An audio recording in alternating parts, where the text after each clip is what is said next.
Hello students, my name is Rakesh Kotadia. Today we are understanding the SST of 9th standard chapter number 2 World War and Russian Revolution.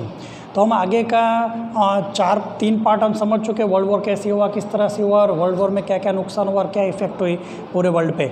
और अभी हम last point से कहेंगे Russian revolution.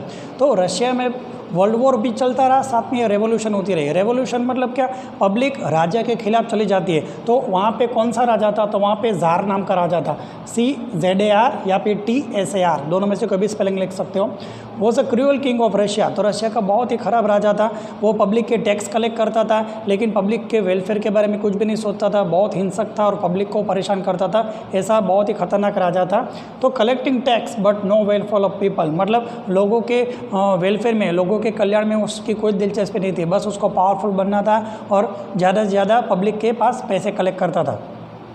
Father गेपन, तो ये सब लोगों ने, रशिया के लोग विरोध तो करना चाहते, लेकिन राजा का कैसे विरोध करे, तो कोई आगेवान चाहिए, कोई उसके खिलाफ बोलने वाला चाहिए। तो सब लोगों ने ये बात फादर गेपन को बताई। तो फादर गेपन ने कहा कि हम जाके रशिया के राजा से मिलते, उनको बताते कि हमारी क्या समस्या है, आपको ये सारे रूल्स बनाना चाहिए, जो ये रूल्स बनाए उसको आप निकाल दो और पब्लिक की भलाई के बारे में सोचो। और ऐसा बहुत सारे बात करना चाहते थे। तो फादर गेपन ने उनकी लीडरशिप ली और बहुत सारे रशिया के इनोसेंट लोग जो बिना आर्मी के, मतलब बिना आर्म के, मतलब बिना लड़ाई के, वो पैलेस पे मिलने गए।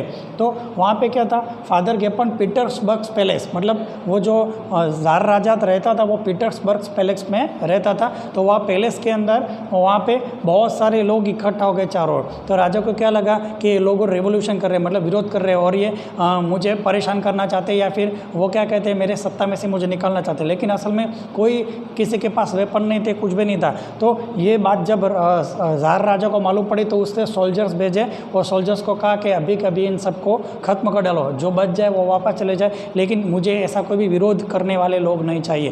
तो सोल्जर्स ने उनके ऊपर गोलियां चला दी और वहाँ पे जो डेट थी 22 जनवरी 1905 और संडे था। तो उस टाइम क्या विंटर का सीज़न था, तो पूरे एरिया में बर्फ़ गिरी हुई थी और पैलेस भी पूरा बर्फ़ से ढका हुआ था। वहाँ पे पूरे बाग, फिर वो वहाँ पे गार्डन, उसकी छत, वो सब कुछ वाइट बर्फ़ से ढका हुआ था। फिर भी लोग विरोध करने आए थे इतनी ठंडी में। तो इतने सारे लोगों को मार डाला। तो इसकी वजह से वो क्या, पैलेस की पूरी जो गार्डन की वो पूरी ज़मीन थी ना, वो लाल कलर की हो गई और सब लोग, उनका विरोध खत्म हुआ क्योंकि बहुत सारे लोगों को मार डाला। इस तरह से वो जो घटना है, रशिया की सबसे ख़राब, इतिहास में मानने जाने वाली सबसे ख़राब घटना है, उसको रशिया के पूरे वर्ल्ड के इतिहास में ब्लडी संडे के तरीके से मनाया जाता है।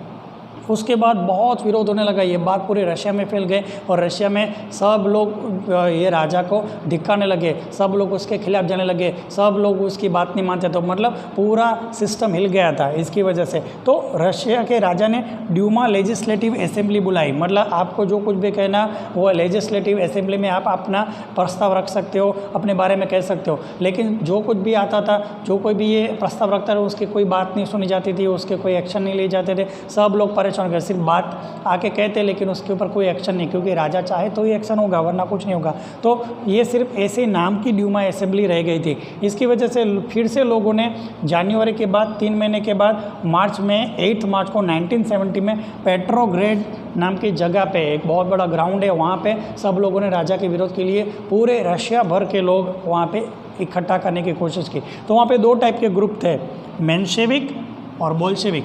तो मेंशेविक कौन थे, तो मेंशेविक लोग वो थे जो लिमिटेड लोग थे, मतलब राजा के खिलाफ वाले जितने भी लोग थे, लेकिन पैसे वाले थे, पावरफुल थे, बिजनेसमैन थे, ऐसा एक ग्रुप था। और दूसरा ग्रुप क्या था कि गरीब लोगों का एक ग्रुप था जिसको बोल्शेविक कहते हैं। तो ये मेंशेविक लोगों ने क्या किया, पब्लिक को इकट्ठा किया और राजा के खिलाफ नारेबाजी की और राजा के खिलाफ उनको इकट्ठा किया। तो मेंशेविक लोग जो थे वो पावरफुल, पैसे वाले, बिजनेस वाले जो राजा के खिलाफ थे, ऐसे बड़ा ग्रुप था। मतलब वो लेकिन था माइनॉरिटी, लेकिन पूरे पब्लिक के साथ जुड़े हुए नहीं थे। मेंशेविक लोग कम संख्या में थे लेकिन पावरफुल थे।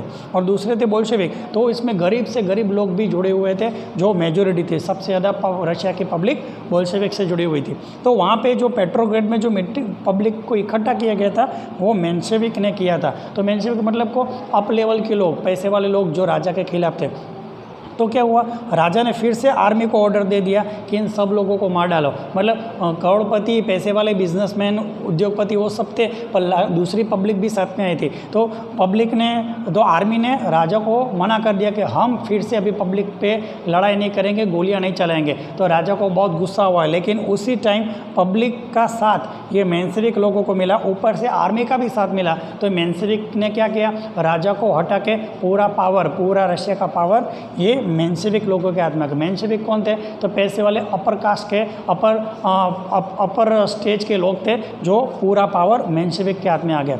तो ये बोल्शेविक लोग थे, उन्होंने उनका जो मेन लीडर था वो था लेनिन। तो लेनिन गरीब लोगों के बारे में सोचता था। तो लेनिन को समझ में आ गया मेंशेविक पावर में आ गया, मतलब क्या, एक राजा चला गया लेकिन अभी बहुत सारे राजा आ जाएंगे, बहुत सारे राजाओं का ग्रुप होगा, बहुत सारे करोड़पति लोगों का ग्रुप होगा जो पूरे रशिया को चलाएगा। तो वो भी एक अच्छी बात नहीं। तो लेनिन ने फिर से लोगों को इकट्ठा करके मेंशेविक लोगों के खिलाफ आंदोलन शुरू किया। और लास्ट में जब लेनिन ने, बोल्शेविक लोगों ने मिलके नवंबर के अंदर पूरे मेंशेविक लोगों को भी हटा के पूरा पावर बोल्शेविक के हाथ में आ गया। मतलब बोल्शेविक मतलब सारे गरीब तबके के लोग थे, उनके हाथ में पावर आ गया। अब ये सब लोग गरीबों ने क्या कहा कि आपने ही हमें आज़ादी दिलाई है, तो आप ही रशिया के सर्वे सर्वा हो जाओ, पूरे रशिया के आप हेड आप हो जाओ। तो लास्ट में 300 साल पुराना जो सिस्टम था राजा का, जार राजाओं का, वो ख़त्म हुआ और लेनिन रशिया का सबसे पावरफुल इंसान बन गया जो देश को चलाना चाहता था। तो लेनिन ने किस तरह से क्या किया वो अभी आगे का हिस्ट्री है, लेकिन रशिया में किस तरह से रेवोल्यूशन हुआ और वही वर्ल्ड वॉर के टाइम पे हुआ। तो रशिया वर्ल्ड वॉर में इतना हिस्सा नहीं ले पाया और रशिया को साथ में उनको वर्ल्ड वॉर में जर्मनी से कुछ मदद भी नहीं मिली, कुछ पैसे भी नहीं मिले। क्यों? क्योंकि सब लोगों ने कहा कि रशिया तो अपने रेवोल्यूशन में था, तो उसको कुछ भी हेल्प नहीं मिलनी चाहिए, कुछ भी सप्लाई नहीं मिलना चाहिए, कुछ भी फंड नहीं मिलना चाहिए जर्मनी की ओर से। तो इस बात को रशिया को बुरा लगा, क्योंकि रशिया ने थोड़ा तो पार्ट लिया था, लेकिन रेवोल्यूशन की वजह से ऐसा हुआ था, जिसकी वजह से रशिया को लीग ऑफ नेशन के मेंबर में भी वो नहीं जुड़ा। और यही कारण था कि अमेरिका और रशिया सामने आ गए, फिर दूसरे विश्व युद्ध की शुरुआत होने लगी। तो अगर आपको ये समझ में ना हो तो रिवाइंड करके आप सब खुद देख सकते हो। इसी तरह से इसमें से मैं क्वेश्चन आंसर पूछूंगा जब नेक्स्ट बनेगा नेक्स्ट टेस्ट आएगी, तो ये वीडियो आपको ठीक से देखना चाहिए ताकि आपको सब समझ में आए। सुनने के लिए थैंक यू। जय गुरुदेव।